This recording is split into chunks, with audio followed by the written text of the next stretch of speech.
லேசா நெஞ்சு வலிக்கிற மாதிரி இருக்கு. நீ போய் அந்த நெஞ்சு வலி மாத்திரை எடுத்து வா. சீக்கிரமா எடுத்து வா. ஐயோ ஒண்ணுல இல்ல மாமா. மாமாட தண்ணி மாமா போட்டுக்கோங்க.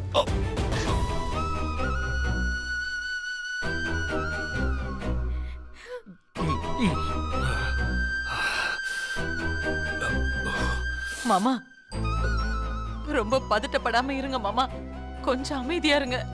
சோதே, எனக்கு ஒரு மாதிரியா இருக்கு. நான் உள்ள போய் படுக்கிற கொஞ்ச நேரம். சரிங்க மாமா, வாங்க மெதுவா. அத்தை மாமா போமா.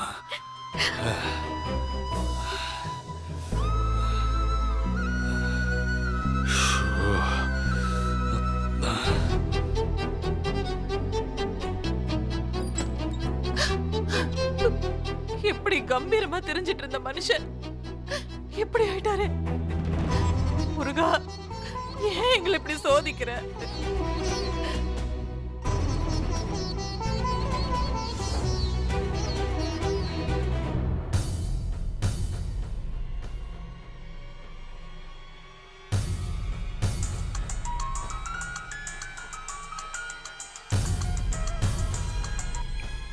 சொல்லுங்க சக்தி. சார், ரேஷன் அரிசி கடத்தல பத்தி நான் எழுதின ஆர்டிக்கல்ல யார் சார் பப்ளிஷ் பண்ணது? அந்த ஆர்டிகல் எடுத்து நான் தான் படிச்சு பார்த்தேன். ரொம்ப முக்கியமான ஆர்டிகல்னு தோணுச்சு. உடனே எம்டி கிட்ட அந்த ஆர்டிகல் கொண்டு போய் நான் தான் காமிச்சேன்.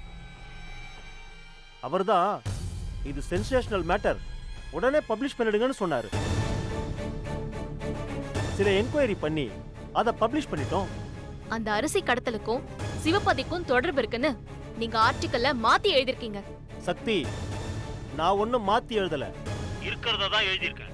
ரேஷன் அரிசியை கடத்துறதுக்கு யூஸ் பண்ணாங்களே அந்த வண்டி, அந்த வண்டி சிக்கல் சிவபதியோட வண்டின்னு ஆர்டிஓ ஆபீஸ்லயே சொன்னாங்க. அதை வச்சுதான் அதை ஃப்ரேம் பண்ணி நான் அந்த ஆர்டிகல் எழுதினேன். சிவபதியோட வண்டியில அரிசியை கடத்தினா அதுக்கு அவர் கடத்தினதா அர்த்தமாயிடுமா? ஒருவேளை அவர் வண்டியை யாராவது திருடி அரிசியை கடத்திருக்கலாம்ல. நீங்க ஒழுங்கா விசாரிக்காம அந்த செய்தியை பப்ளிஷ் பண்ணிருக்க கூடாது சார். நிச்சயமா அவர் இந்த தப்ப பண்ணிருக்கவே மாட்டாரு. இந்த பாருங்க சக்தி, உங்க மாமா சிவபதி வண்டியை வச்சுதான் அரிசி கடத்தல் நடந்திருக்கு. அவரு தப்பு பண்ணலனா அத கோர்ட்ல வந்து அவர் நிரூபிக்கட்டும். ஒரு ஜேர்னலிஸ்டா நான் என்ன பண்ணணுமோ அதைத்தான் பண்ணிருக்கேன்.